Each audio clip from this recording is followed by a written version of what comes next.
Hoje nós vamos então continuar no capítulo 3. Eu gostaria de convidar você à leitura da palavra do Senhor. Neemias 3, a partir do verso 1.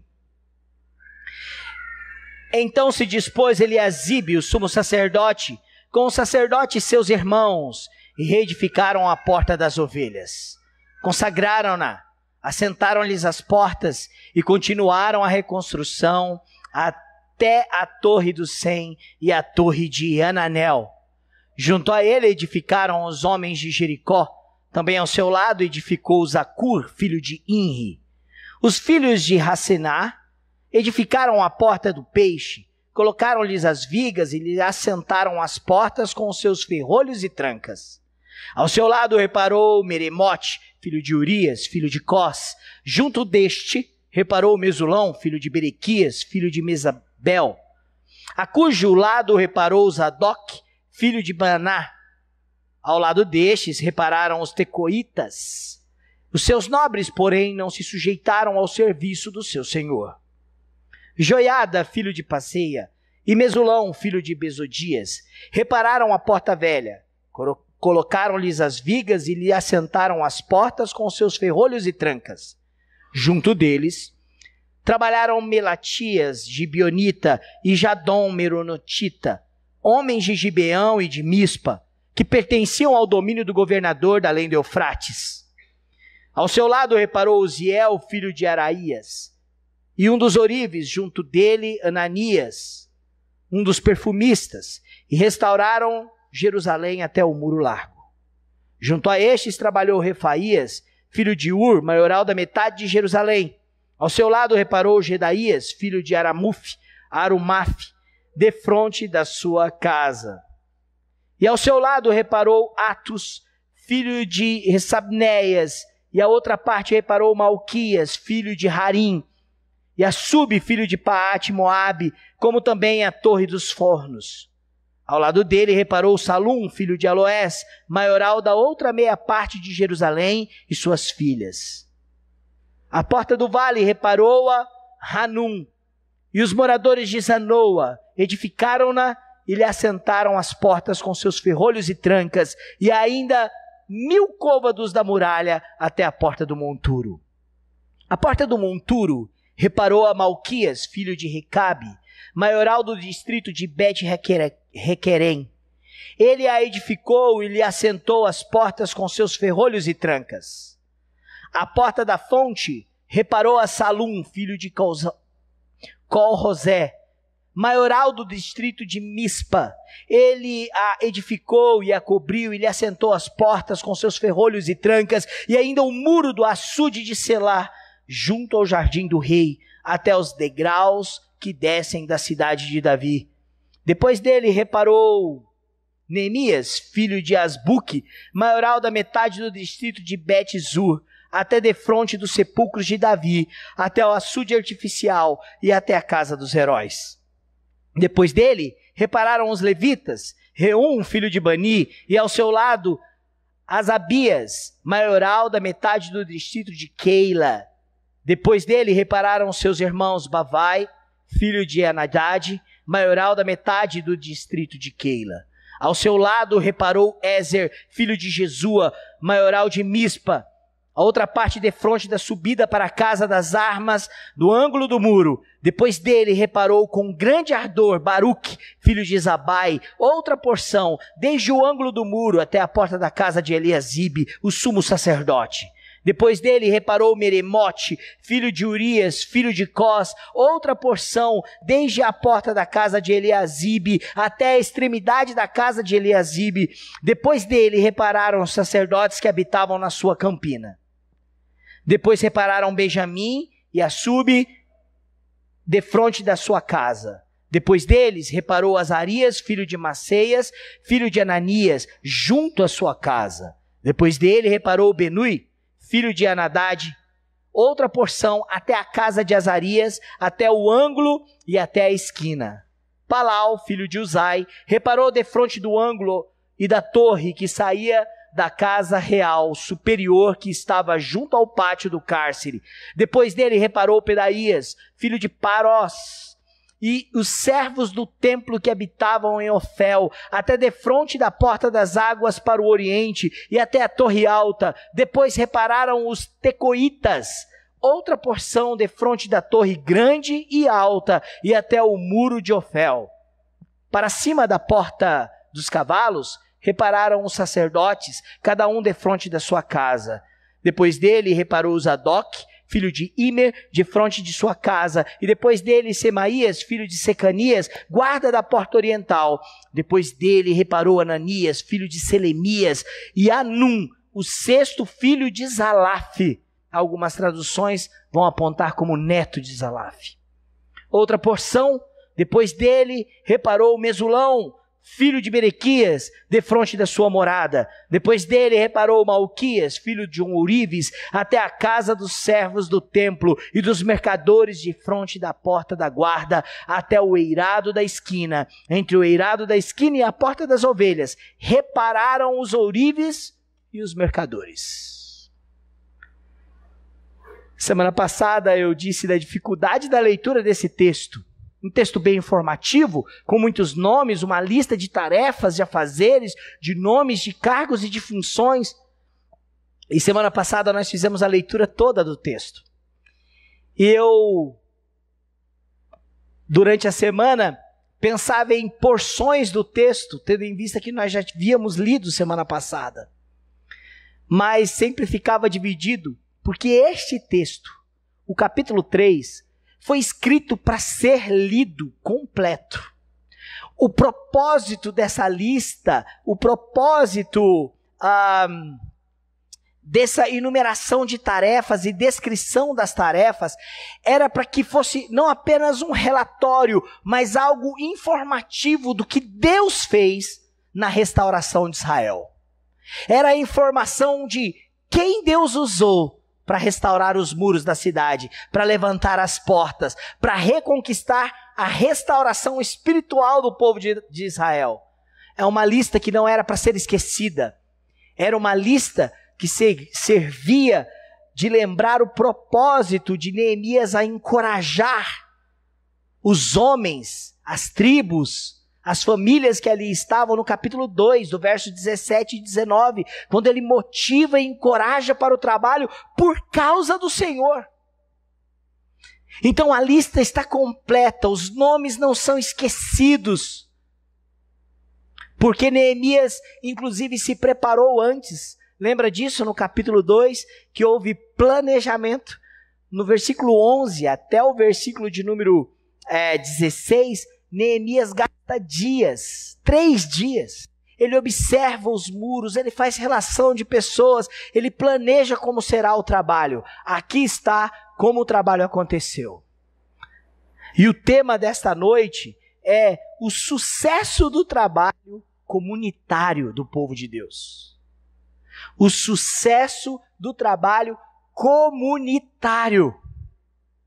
Meus irmãos, a igreja tem um chamado de servir ao Senhor.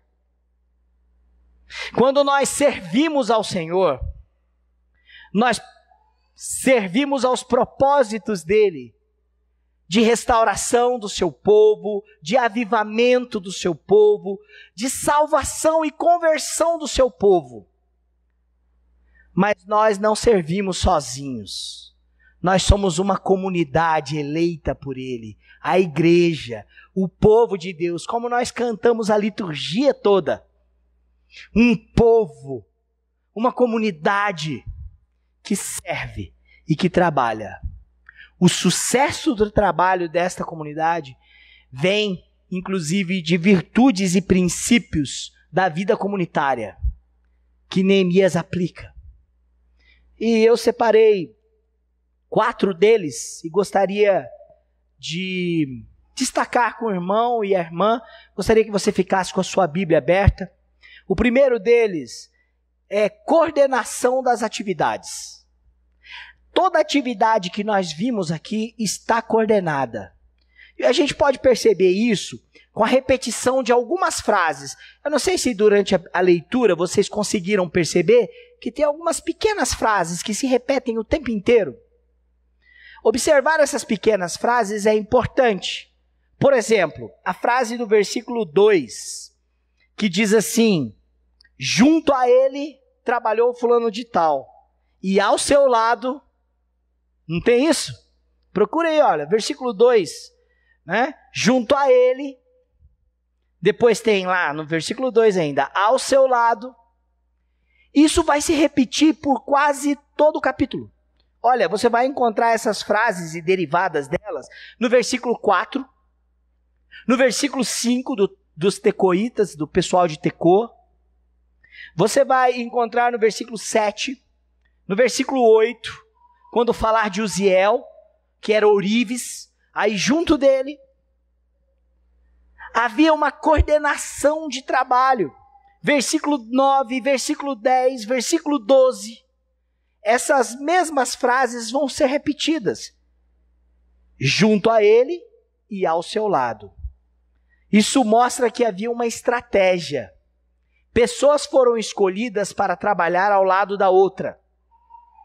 Pessoas foram escolhidas para trabalhar junto com outras. E elas foram escolhidas dependendo da região que elas estavam. Daqui a pouco a gente vai falar disso. O trabalho aconteceu, a construção do muro aconteceu, mas não foi um mutirão desordenado. Foi um trabalho coordenado, de atividades coordenadas, onde as pessoas foram escaladas para o trabalho junto, em conjunto, parelhos. Pessoas que tinham afinidade, estavam na mesma região.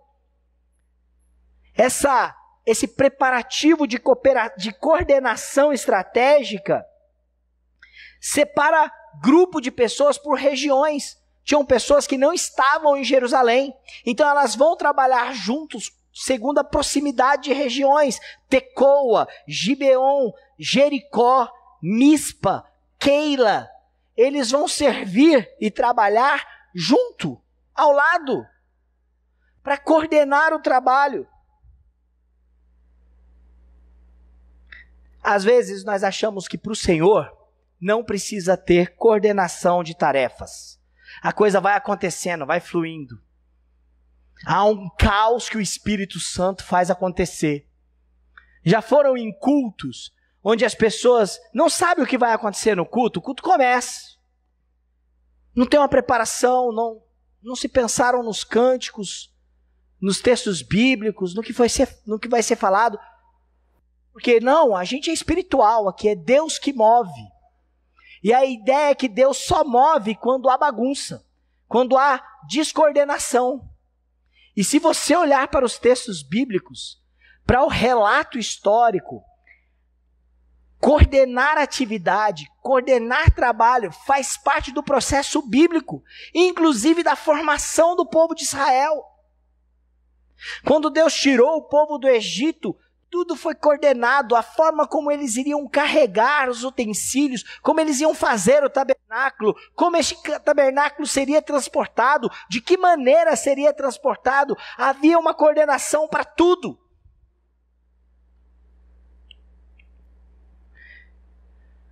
Coordenar atividades pode ser uma tarefa muito espiritual. O exercício devocional, que é um meio de graça, da qual nós devemos experimentar, requer coordenação do seu tempo, do seu dia, do que você vai usar como material de leitura. Tem uma outra repetição que vai aparecer bastante no capítulo 3. A repetição é defronte de sua casa. Você prestou atenção que em alguns casos as pessoas que estavam construindo de frente da sua casa, em frente da sua morada. Em algumas outras versões, versículo 21, versículo 23, versículo 28, versículo 30, em frente da sua casa. Isso colocava a casa daquela família na disposição do serviço. Era um jeito de otimizar o trabalho. Neemias planejou e o princípio era de coordenar as atividades. E ele então otimiza a forma que isso vai ser. Então, vou pegar o pastor Arão, que mora aqui no Ouro Branco, para ele construir o muro lá no São Jorge. Não faz sentido. Não, a família que mora no São Jorge, o Webster, junto do Adilson com a Edilene, ao lado da Elsie e da Ana Sara, né? Eles vão trabalhar naquela parte do muro. Cada um construía em frente à sua casa. Otimizar o trabalho. Olha, isso aqui parece tão pragmático, não parece espiritual. Percebe como a gente separa isso? Tarefas precisam ser otimizadas no cuidado doméstico. Não é isso? Uma vez eu estava lavando louça e, de vez em quando eu quero agradar a minha patroa. Eu vejo a necessidade de participar dos cuidados domésticos ali. Eu estava lavando louça e eu estava distraído, Spotify ligado no ensaio da equipe de louvor, que eles agora colocam lá as músicas. Ele estava cantando, louvando, pensando no culto e passando sabão. Chega a Andréia, passa do lado e desliga a torneira. Por quê? Estava gastando água à toa, enchendo a pia de água, e eu estava só ensaboando as coisas. Às vezes a gente precisa ser lembrado de que tarefas precisam ser otimizadas para o bom andamento de tudo. Um aluno, quando vai estudar, precisa otimizar a forma de estudo. E às vezes a gente pensa que esse tipo de coisa é muito pragmática para ser espiritual. Na vida da igreja, Neemias prezou as famílias na frente da sua casa. Envolva a sua casa no trabalho do Senhor. Envolva a sua casa no trabalho do Senhor. Envolva a sua casa, seus filhos, seu tempo, você, sua esposa, estejam envolvidos na obra do Senhor. Neemias colocou famílias para trabalhar de frente com o muro. Isso evitou custos de deslocamento, de alimentação à distância. Isso otimizou o tempo. E isso ajudou na segurança da obra, porque eles tinham inimigos que não queriam que eles construíssem um muro. A gente vai voltar a falar deles no capítulo 4. E de como eles tiveram que trabalhar com uma colher de pedreiro e com uma espada na outra mão, praticamente. Eles estavam ali prontos. Envolva a sua casa para o trabalho, mas que esse trabalho seja otimizado. Prepare o domingo antes do domingo chegar. Por exemplo, tem gente que não prepara o domingo e aí não consegue estar na igreja. Estar na igreja é pesado porque ele não se preparou para o dia do Senhor. Prepare o ambiente bíblico, o material da escola dominical dos seus filhos. Saiba onde está, como está, em que lição está. Otimize o trabalho. Coordenação de atividades na vida espiritual, ela é importante, principalmente no serviço comunitário. Igrejas que são estagnadas são igrejas que tratam uma coordenação de atividades como algo frio, calculista. São pessoas que acham que não é espiritual. A Bíblia não nos ensina assim. Isso acontece inclusive na nossa vida profissional fora da igreja. Um gerente de banco, um engenheiro, um arquiteto, um advogado precisa coordenar suas atividades para ser um bom profissional. Assim também o crente, para servir e trabalhar na igreja, precisa otimizar tempo, precisa facilitar as coisas. Quando Neemias colocou cada um para trabalhar em frente da sua própria casa, ele facilitou o trabalho. A coordenação das tarefas facilita o trabalho. Mas tem gente que põe dificuldade. Sábado à noite vai dormir de madrugada. Maratona Netflix, não tem um ambiente para ler a Bíblia, não cria um ambiente, uma atmosfera assim na sua casa. Está ocupado demais com o trabalho. Não facilita para que a família esteja na igreja. Não facilita para que a família sirva ao Senhor junto na igreja. Segunda característica, o segundo princípio que eu gostaria de observar, além da coordenação das atividades, está na cooperação do objetivo. Eles têm um objetivo em comum e eles vão cooperar um com o outro. Isso já ficou claro que o tarefa era ao lado de, junto de, não era isso? Já ficou claro que a tarefa de construir o muro, de levantar as portas, de restaurar a cidade, para que ela volte a viver, para que o culto e a adoração volte a acontecer no culto de Jerusalém, foi feito com cooperação. Semana passada nós já falamos um pouco disso. Quando eu fiz uma lista de pessoas que estavam trabalhando e falei do exemplo do sumo sacerdote Eliasibe, que começa a obra na casa dele, em frente à casa dele, com a família dele. Mas não havia só o sumo sacerdote, ou sacerdotes, ou levitas, ou funcionários do templo. Haviam também nobres, como nós vimos no caso do versículo 9, Refaías, que era da príncipe da família de Ur, uma família importante na história bíblica. Ele era maioral de Jerusalém. Nós vimos pessoas comuns, como os tecoitas, que os seus nobres não quiseram ajudar, não se submeteram, mas eles sim. Essas pessoas cooperaram. Nós vimos pessoas especializadas em outras áreas, cooperando com pessoas comuns. Perfumistas, farmacêuticos, mercadores, como narrado no versículo 30. Ourives, homens que cooperavam com trabalhadores comuns. Nós vimos mulheres cooperando para o trabalho. As filhas de Salum, outro nobre da região de Jerusalém. Elas garraram no trabalho. Homens diferentes, de lugares diferentes, de famílias diferentes, cooperando na mesma obra. Eu louvo a Deus que a igreja é composta de homens e mulheres, jovens, crianças e velhos, de diversidade, de pessoas diferentes, com cultura diferente, gente que nasceu no Nordeste, no norte do país, e gente que é do sul. Pessoas com alto nível acadêmico e pessoas sem escolaridade nenhuma. Todas cooperadoras no reino de Deus. Músicos excelentes com músicos iniciantes.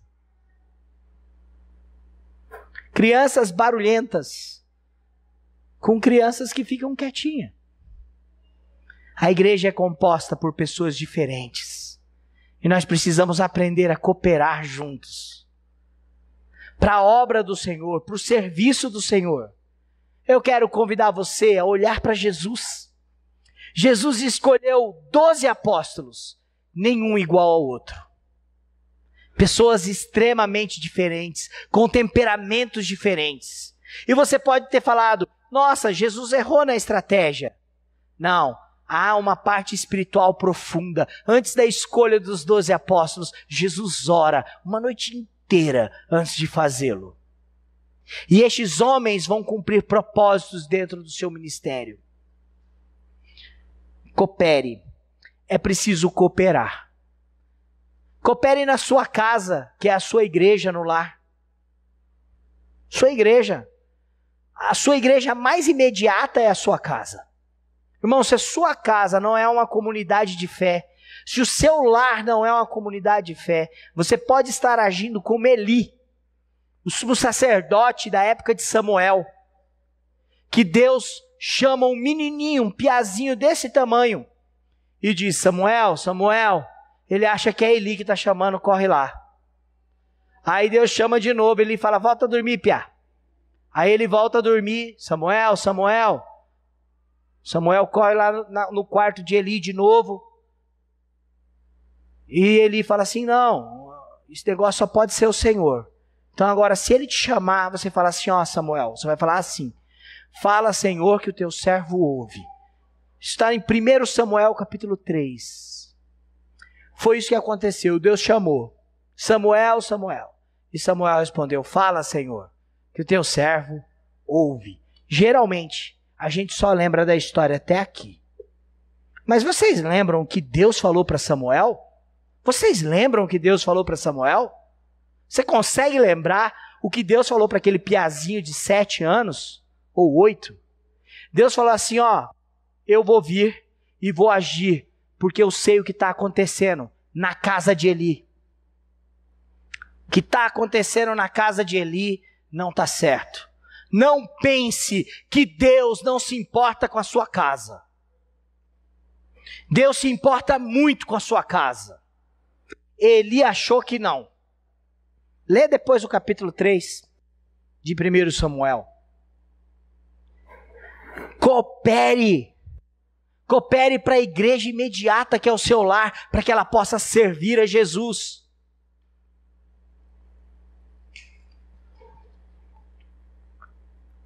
Ponto 3, ou terceiro princípio, é a aprovação. O primeiro é coordenação, o segundo é cooperação, e o terceiro princípio é aprovação. Lembra que eu falei que não dá para ler só uns trechinhos do capítulo? É preciso ler ele todo? Porque ele foi escrito com este propósito de não esquecer de ninguém. Há um número aproximado de 40 grupos familiares aqui citados. Grupos familiares, de clãs familiares, para não se esquecer de ninguém. Neemias quer reconhecer o trabalho. Neemias está dizendo que esse trabalho foi aprovado, foi o trabalho esperado, que estes homens citados, as filhas citadas, as pessoas citadas, até aqueles que eram desconhecidos como de Tecoa e que os seus homens famosos não quiseram participar, eles foram citados, foram aprovados, são reconhecidos. Veja bem, irmãos, com isso eu não quero que você entenda que você precisa trabalhar para ser reconhecido na igreja. Não é isso que o texto está dizendo. Estes homens não trabalharam por isso. Eles não trabalharam para que o pastor chegasse lá: olha, eu quero agradecer o irmão fulano de tal, que fez isso, que doou aquilo. E se um dia, por acaso, eu esquecer de fazê-lo, você ficar chateado comigo. Eles não trabalhavam para serem reconhecidos, mas eles trabalharam e foram reconhecidos por isso. Neemias assume um papel da obra do Senhor. Ele está realizando a obra do Senhor. É a aprovação do próprio Senhor diante disso. Então aqui fica 2 conselhos. Trabalhe para a aprovação do Senhor. No Novo Testamento nós somos indicados a isso. Tudo que fazer de todo o teu coração, como para o Senhor e não para homens. Não é isso? Trabalhe pelo reconhecimento do Senhor. Segunda lição, trabalhe reconhecendo o trabalho dos outros junto com você. Olha, lembra que o nosso tema fala de um sucesso do trabalho comunitário? Reconheça o mérito, o trabalho, o esforço de quem trabalhou junto ao seu lado. Foi isso que Neemias fez. Dar aprovação, dar reconhecimento pelo trabalho, gera relacionamento, gera gratidão por aquele que se esforça ao seu lado, por irmãos que se reúnem para orar por uma causa, por irmãs que levantam cedo no sábado para fazer pão missionário, outras que vêm à tarde para assá-lo. Reconhecimento daqueles que gastam tempo vindo ensaiar, diáconos que chegam 1 hora antes na igreja. Irmãos que estão servindo, reconheça, louve a Deus pela vida deles. Neemias entende que a aprovação não é a motivação do trabalho deles, mas porque eles trabalharam, porque eles se dedicaram, porque eles se esforçaram, eles precisam ser reconhecidos. Por isso o texto não pode ser lido em partes. O reconhecimento aqui vai ser manifestado com uma outra repetição que vai aparecer. Não parece um elogio, mas vai usar um particípio no passado. Ele vai usar reparou a outra parte. Reparou a outra parte. Está no passado, porque a obra aqui está sendo escrita, já foi feita. Deu certo. Estes repararam, eles fizeram a obra. Há um reconhecimento daqueles que fizeram grande parte do muro.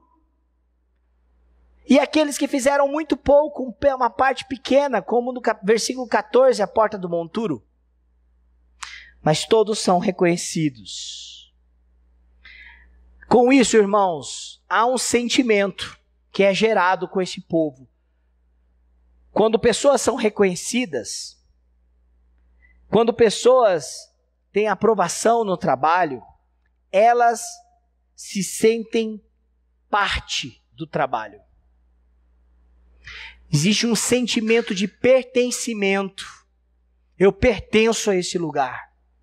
É muito comum pessoas que chegam na igreja e passam a se sentir membros da igreja, mesmo sem terem sido recebidas, porque já estão envolvidas. Elas estão envolvidas nos trabalhos, nas atividades e em tarefas de serviço da vida comunitária. É muito comum isso. Porque servir e ser reconhecido como parte da ideia de pertencimento a este povo, participação na obra. Por isso, reconheça. Mesmo que a pessoa não faça o mesmo tanto de muro que você fez, como fizeram os da Porta do Vale, que repararam mais de 1000 côvados. Uma extensão enorme de muro. Eles trabalharam muito e outros fizeram uma parte menor, mas eles foram reconhecidos. Sabe quem não é citado aqui? Neemias. Ele não cita a sua participação no trabalho. Tem o Neemias que é citado, mas não é o Neemias copeiro. Ele não cita onde ele trabalhou e o que ele trabalhou, e ele trabalhou. Quando nós lermos a continuidade do livro, você vai ver que ativamente ele participou da construção. Mas ele não cita a si mesmo. Porque o propósito dele é reconhecer quem pertence, quem participa. Irmãos, o último princípio, não menos importante, é comunicação e finalização. Olha, eu vou repetir os 3 primeiros: coordenação das atividades, cooperação do objetivo comum, aprovação daqueles que participam, terceiro, e agora, comunicação e finalização. Comunicação, ele delegou autoridade para as pessoas. Um grupo de 40 grupos de família. Ele informou o que cada um iria fazer.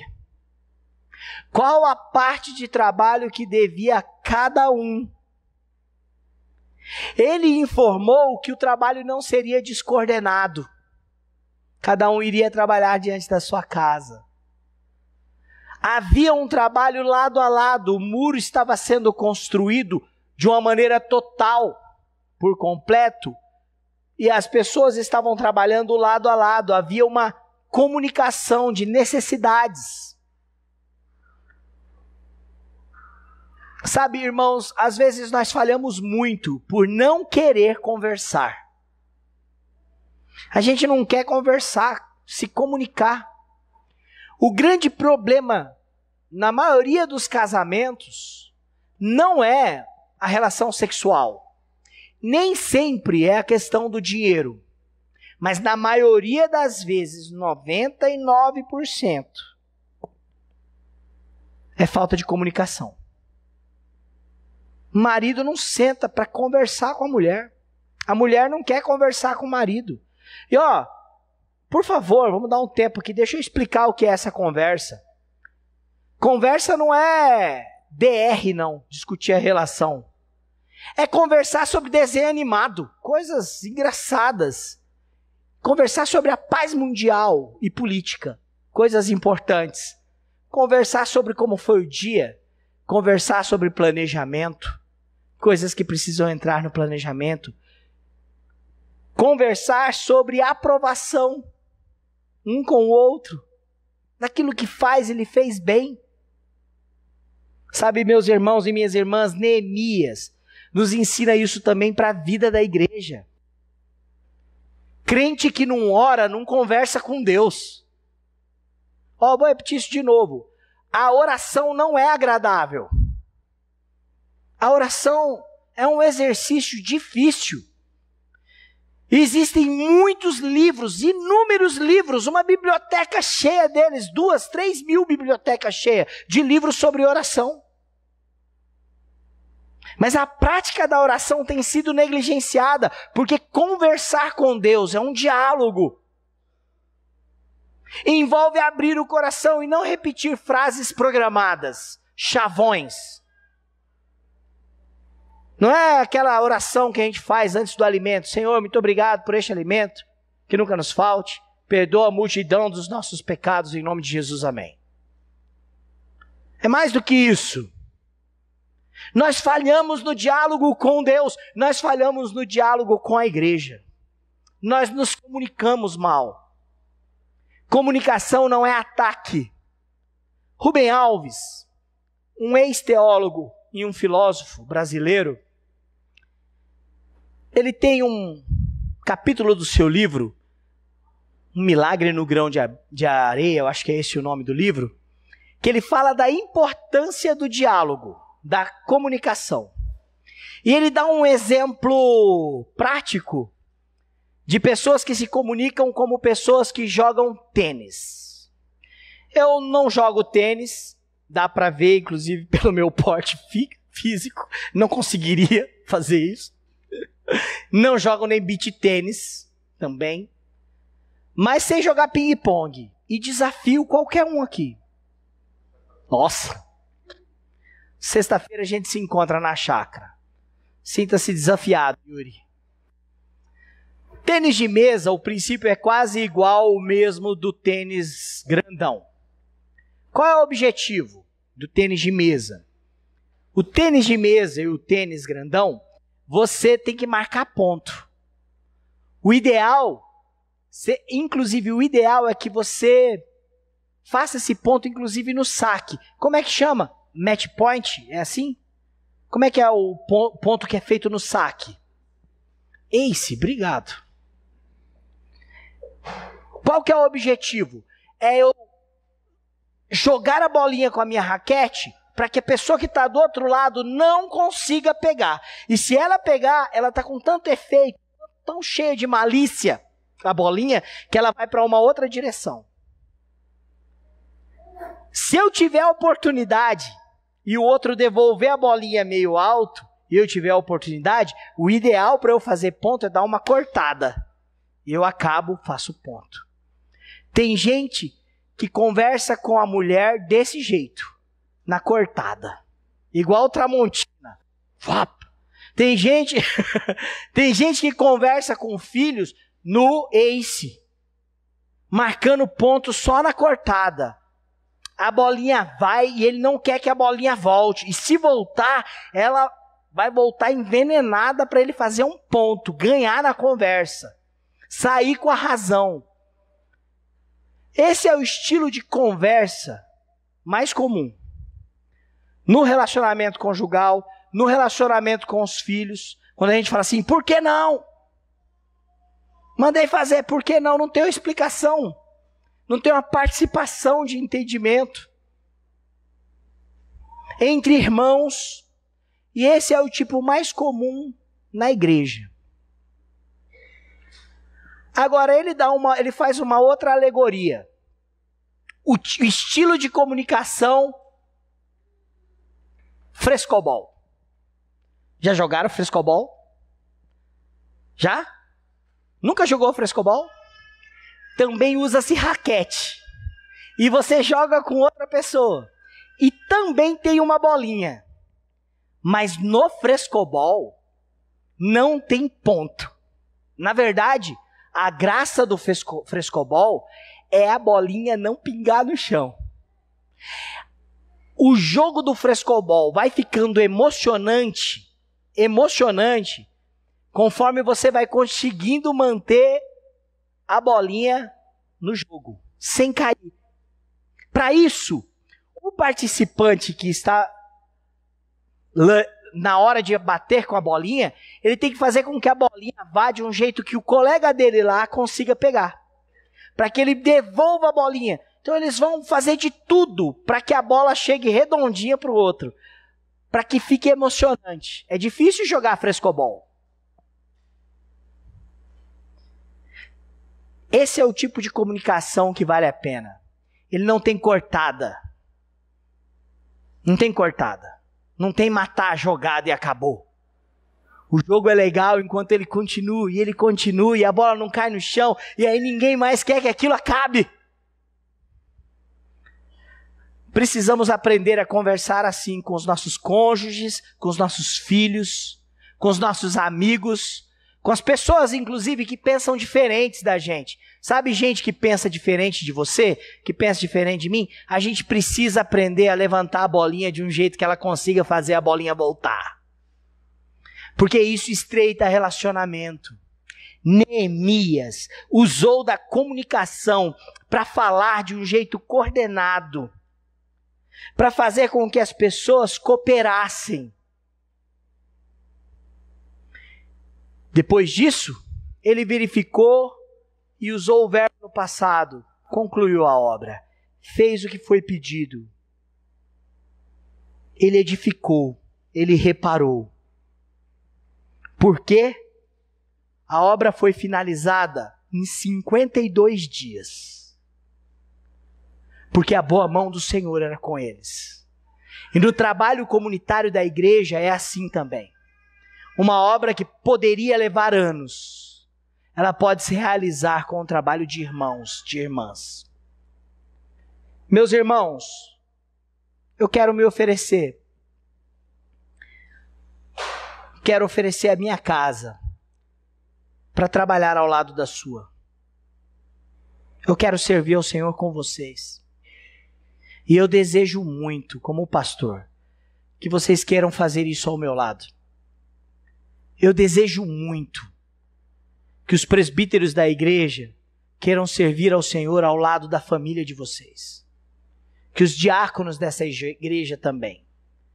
O desejo do meu coração é que os professores de escola dominical trabalhem um ao lado do outro. Não só aquelas professoras que dão aula na mesma sala, mas que também sabem que outras crianças vão crescer, passar pela sala dela. Que trabalhe ao lado da sua família e da sua casa. Meu irmão, eu desejo que você trabalhe e sirva comunitariamente junto ao irmão que também frequenta e é membro desta igreja. Que Deus faça isso em nós. Que o trabalho comunitário desta igreja seja fruto da nossa comunicação de amor no Evangelho. Que nos leve ao planejamento e à coordenação do trabalho, para nós cooperarmos juntos. E quando nós não formos reconhecidos, que pelo menos a gente reconheça que tem gente se esforçando e trabalhando ao nosso lado. E a gente aprove esse tipo de trabalho. Porque isso dá caráter de participação. Foi isso que Jesus fez com seus discípulos. Ele nos tornou participantes da sua glória. O Novo Testamento diz que Jesus nos fez participantes da sua glória e da sua santidade. Que Deus faça isso na nossa igreja. Ei pessoal, quer continuar assistindo os nossos vídeos? Clique aqui e você vai ter acesso em outros vídeos. Mas também se inscreva no nosso canal, tá bom? Acione o sininho e compartilhe com outras pessoas.